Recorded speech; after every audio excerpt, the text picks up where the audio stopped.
আমার কাছে পুরোটাই অবিশ্বাস্য মনে হচ্ছে।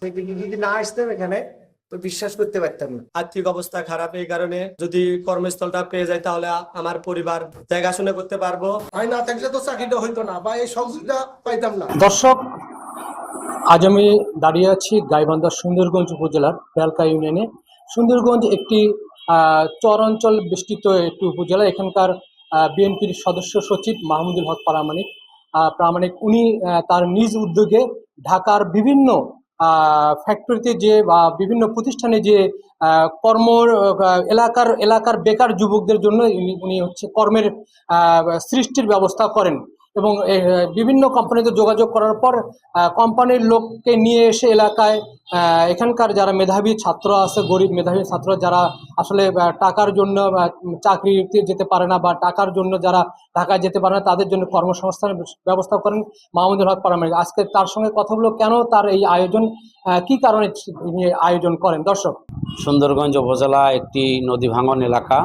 সেই নদী এলাকার মানুষ অত্যন্ত দারিদ্র্য সীমার নিচে তাদের বসবাস।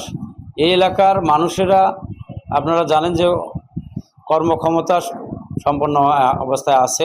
আপনি জানেন যে আমাদের এই সুন্দরগঞ্জটা যদি আমরা মাদকমুক্ত সন্ত্রাসমুক্ত করতে চাই তো অবশ্যই সুন্দরগঞ্জের মানুষকে থেকে বেকার সমস্যা দূর করতে হবে।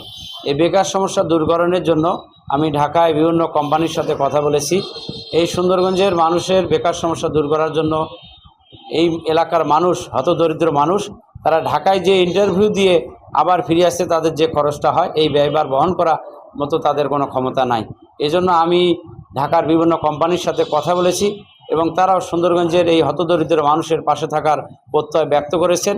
তার এই ধারাবাহিকতা আজকে ম্যাটাডোর গ্রুপ আজকে প্রত্যন্ত অঞ্চলে বেলকা ইউনিয়নে এসেছেন এবং তাদের সরাসরি সাক্ষাৎকারের মাধ্যমে তারা আজকে আমার এই বেলকা ইউনিয়নে সরাসরি 140 জনকে নিয়োগ দিবেন। মাহমুদ ভাইকেও ধন্যবাদ জানাই। আমাদের বেকারত্ব দূর করার জন্য তিনি অনেকটা ভালো উপদেশ নিয়েছেন।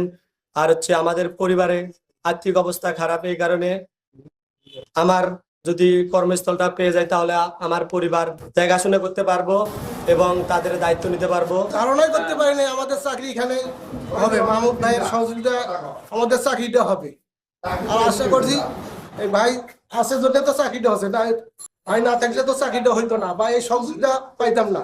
এলাকায় চাকরি পেলাম ঢাকায় গেলে অনেক হয়রানি হওয়া লাগতো। অনেক জায়গায় ঘোরাফেরা করতেছে, ইউটিউবেও দেখতেছি, ফেসবুকেও দেখতেছি, অনেক লোক ঘোরাফেরা করতেছে, চাকরি পাইতেছে না। তারা আমরা এখানে ঘরে বসে চাকরি পাইলাম।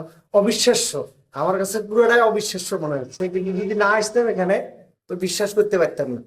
আমরা একটা চাকরির জন্য মিনিমাম ঢাকায় যাওয়া লাগে, আসা যাওয়ার একটা খরচ আছে, ইন্টারভিউ দিলে জায়গা যাচ্ছে, আবার পরবর্তীতে যাওয়া লাগে, 2-3 বার ঢাকায় যাওয়ার মাধ্যমে একটা চাকরি করলাম। তো এখানে অবিশ্বাস্য মানে আসিয়া আমি অবাক হয়ে গেছি যে ঘরে বসে একটা চাকরির ব্যবস্থা হচ্ছে। তো চাকরিটা হওয়ার কারণে আমার খুবই ভালো লাগতেছে, পরিবারের জন্য কিছু করতে পারবো। এভাবে আমাদের যদি সমাজটা পরিবর্তন হয় একজনের মাধ্যমে, তো আমরা অবশ্যই সবাই সফলতার মুখ দেখবো।